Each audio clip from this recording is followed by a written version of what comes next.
नमस्कार विद्यार्थी मित्रांनो, स्वागत आहे तुमचं आपल्या जीडीसीए कॉलेज या चॅनलमध्ये. मी डॉक्टर अशोक जोगदन. तर आजचा जो व्हिडिओ आहे थोडासा इम्पॉर्टंट आहे, कारण गेला एक महिना झाला आम्हाला सातत्यपणे कॉल्स येत आहेत, कारण ज्यांच्या परीक्षा झालेल्या आहेत गेल्या वर्षी मे 2025 मध्ये त्यांच्यासाठीच आहे हा व्हिडिओ. तर व्हिडिओ पूर्ण बघा, तुम्हाला काय प्रश्न आहे त्याच्याबद्दल आपण सर्व गोष्टी बघणार आहोत. त्याच्यामध्ये कुठून घ्यायचा रिझल्ट, कशा प्रकारे बघायचा, काय गोष्टी करायच्या, या सर्व गोष्टी तुम्हाला सांगणार आहे. तर ते व्हिडिओ शेवटपर्यंत बघा. तर चला तर मग सुरू करूया. ध्येय नवीन समोर दिसतंय, बँकिंगचं स्वप्न पूर्ण होणार. जीडीसीए ची साथ जिंकायची ही वाट, यशाची गॅरंटी आता सुरुवात. जीडीसीए कॉलेज हो भविष्य उज्ज्वल, जीडीसीए कॉलेज मिळणार यश. सहकार आणि बँकिंग करिअर घडवा खास. जीडीसीए कॉलेज देते यशाचा विश्वास. तर कंटिन्युअसली गेल्या एक साधारणपणे महिना झाला आम्हाला कॉल येत आहेत की सर आमचा गेल्या वर्षी पेपर झालेला आहे, पण रिझल्ट हार्ड कॉपी अजून मिळालेला नाही आम्हाला. तर ते कुठं मिळेल, ज्यांनी जुनी एक्झाम दिलेली आहे त्यांना कसं मिळू शकतो रिझल्ट, आणि त्याचं ऍप्लिकेशन कसं करायला पाहिजे, किंवा काही गोष्टी आहेत त्या सर्व आपण आज बघणार आहोत. त्यामध्ये सर्वात अगोदर जर जे विद्यार्थी पास झालेले आहेत त्या सर्वांचं अभिनंदन. आणि सुरुवात म्हणजेच जर रिझल्ट तुमचा चांगला असेल, पॉझिटिव्ह असेल, तुम्ही पास झालेले असाल, तर साधारणपणे रिझल्ट लागल्यानंतर त्याची एक प्रोसेस असते. रिझल्ट लागल्यानंतर डीडीआर ऑफिस जे आहे तुमचं जवळचं, त्या डीडीआर ऑफिसेस मधून तुमचा रिझल्ट तुम्हाला कलेक्ट करावा लागतो. संबंधित जे अधिकारी आहेत किंवा संबंधित कार्यालयात जाऊन तुम्हाला करायला लागतं ते. तिथे तुम्हाला ज्यावेळेस तुम्ही डीडीआर ऑफिसला जाता तिथे तुम्ही जीडीसीएचं विभाग विचारू शकता, किंवा सहकार विभाग विचारून तुम्ही तिथून कलेक्ट करू शकता.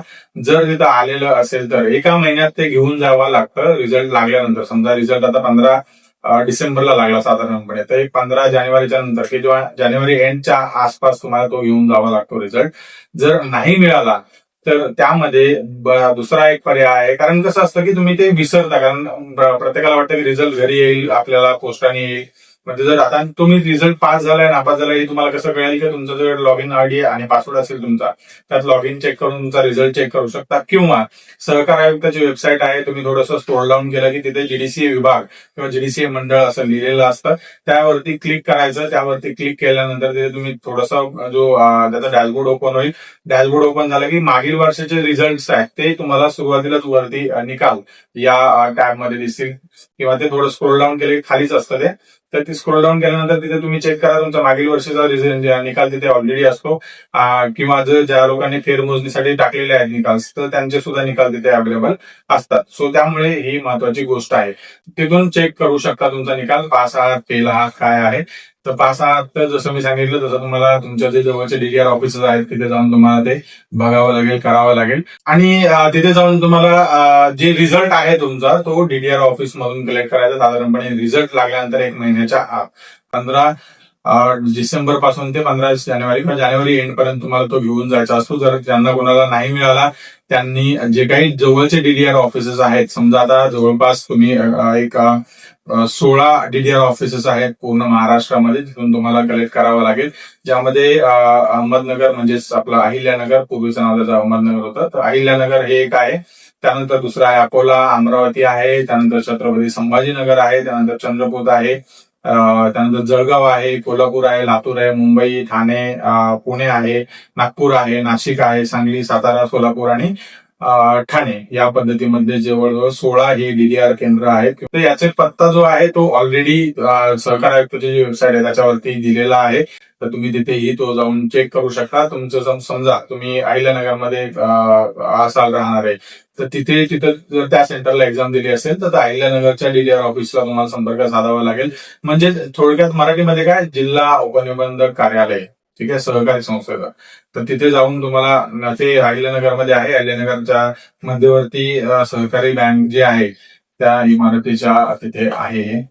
जर तुम्ही परीक्षा पुण्यामध्ये दिलेली असेल तर पुण्यातलं जे सेंटर आहे किंवा पुण्यातलं डीडीआर ऑफिस जे आहे साखर संकुलच्या तिथे आहे. जिल्हा उपनिबंधक सहकारी संस्था पुणे शहर, साखर संकुल, शिवाजीनगर येथे हे आहे. तिथे जाऊन तुम्हाला ते करावं लागेल, चेक करावं लागेल. जर इथेही नाही मिळालं तुम्हाला डीडीआर ऑफिसला, तर तुम्हाला ते पुणे रेल्वे स्टेशनच्या तिथे आपलं सेंट्रल बिल्डिंग आहे, तिथे जीडीसीएचं बोर्ड आहे, बोर्डच्या तिथे जाऊन तुम्हाला ऍप्लिकेशन करावं लागेल सहकार विभागामध्ये जाऊन किंवा जीडीसीए बोर्डामध्ये जाऊन तिथे तुम्हाला ते ऍप्लिकेशन करायचे की असं असं आहे, माझं हे मिळालेलं नाहीये, आणि तुमचा रिझल्ट घेऊन जा सोबत. रिझल्ट तुमच्याकडे असेल अवेलेबल तर, आणि तो रिझल्ट जो दाखवून तुम्हाला ते सर्टिफिकेट्स वगैरे जे आहेत त्याचं ऍप्लिकेशन केल्यानंतर तुम्हाला मिळून जातात. आयदर तुम्हाला पोस्टाने येतील किंवा ते तुम्हाला तिकडे बोलवून दिलं जाईल. पण जर समजा हे जर नाही आलं तरच करायची गोष्ट आहे. जर आलं असेल, पोस्टाने जरी आलं असेल तरी ते तुम्हाला, आता कसं मोस्ट ऑफ द टाइम पोस्टाने जरी पाठवलं तर ते काय होतं की ऍड्रेसवरती कोण नसतं किंवा काहीतरी प्रॉब्लेम असतात, तर त्यामुळे ते काय होतं की पोस्टाने जास्त प्रमाणात पाठवले जात नाहीत करतात. पण त्याच्या अगोदरच आपण एक थोडंसं अटेंटिव्ह राहिलं पाहिजे की तुम्ही डीडीआर ऑफिसला जाऊन ते कलेक्ट करायचं. आणि जर नाही मिळालं तर हे दुसरा पर्याय आहे. तर या पर्यायामध्ये तुम्ही या सर्व गोष्टी, तुमचं जे पास झालं असेल तर तुम्ही तुमचा रिझल्ट आणि मार्कशीट घेऊन जाऊ शकता. जर जीडीसीए दिलं असेल आता रिसेंटली, तर तुम्ही पास असाल तर तुम्हाला तीन डॉक्युमेंट्स मिळतील. पहिला आहे सर्टिफिकेट जीडीसीएचं, दुसरं सीएचएम आणि मार्कशीट आणि जीडीसीएचं मार्कशीट. या पद्धतीमध्ये तुम्हाला 3 डॉक्युमेंट्स मिळतील. जर नाही मिळालं तर 2 जरी मिळाले तर 2 मध्ये त्यात लिहिलंच असतं ऑलरेडी. जीडीसीए सीएचएम जर लिहिलं असेल कंबाईन तर ठीक आहे. तर या पद्धतीमध्ये तुम्ही चेक करा, आणि काही नाही तुम्हाला समजलं तर प्लीज कॉल करा आम्हाला, तर आम्हीही तुम्हाला गाईड करू. काही अडचण नाहीये, तुम्हाला व्यवस्थित गाईड केलं जाईल. तुम्हाला कुठल्याही प्रकारचं तुम्हाला मिसगाईड केलं जाणार नाही. सो तुम्ही त्या पद्धतीने फॉलो करा, काही अडचण नाही, तुम्हाला सर्व गोष्टीचं समाधान मिळून जाईल. आणि हा व्हिडिओ बनवण्यामागचं कारण हे होतं की जवळजवळ 1.5 महिना झाला की आम्हाला कंटिन्युअस कॉलेज सर्टिफिकेट करून घ्यायचं, कुठं मिळतंय, कसं करायचं, काय वगैरे सर्व माहिती आम्ही प्रत्येकाला देतोय. जर तुम्हाला समजा पाहिजे असेल, जर तुम्हाला हवा असेल रिझल्ट वगैरे, तर तेही तुम्ही स्टेप्स फॉलो करा. चेक करा जाऊन डीडीआर ऑफिस, आणि जर तिथं नाही मिळालं तर बोर्डमध्ये जाऊन चौकशी करा. आय होप ही माहिती तुम्हाला आवडली असेल. जर व्हिडिओ आवडला असेल तर लाईक करा, शेअर करा. ज्यांना गेल्या वर्षी एक्झाम दिलेली आहे किंवा जे देणार आहेत त्यांच्यासाठी, सर्वांसाठी उपयुक्त व्हिडिओ आहे हा. तिकडे जाऊन कसं चेक करायचं तर त्यांच्यासोबत शेअर करा, त्यांना डिफिकल्टीज होणार नाही. तुम्हाला ज्याची सेंटर लिस्ट पाहिजे असेल ना, तर ती मी ऑलरेडी कमेंटमध्ये देतोय खाली, तर तुम्ही तिथेही जाऊन बघू शकता, किंवा सहकार आयुक्ताची वेबसाईट आहे त्याच्यावरती अवेलेबल आहे. मी जरी नाही दिली, तुम्ही स्वतः जरी गुगलला सहकार आयुक्त टाकलं, सहकार आयुक्त, तर ती पहिलीच वेबसाईट आहे. त्याच्यावरती जाऊन क्लिक करा. जीडीसीए बोर्ड किंवा जीडीसीए मंडळ असं लिहिलेलं आहे तिथे कोपऱ्या खाली, तर तिथे क्लिक करा. तिथे तुम्हाला सर्व जो पत्ता आहे तो सुद्धा मिळून जाईल. आणि अशाच माहितीपूर्ण व्हिडिओसाठी आपल्या जीडीसीए कॉलेज या चॅनलला सबस्क्राईब करा. भेटूया पुढील व्हिडिओमध्ये अधिक माहितीसह नवीन विषयाबद्दल. तोपर्यंत नमस्कार.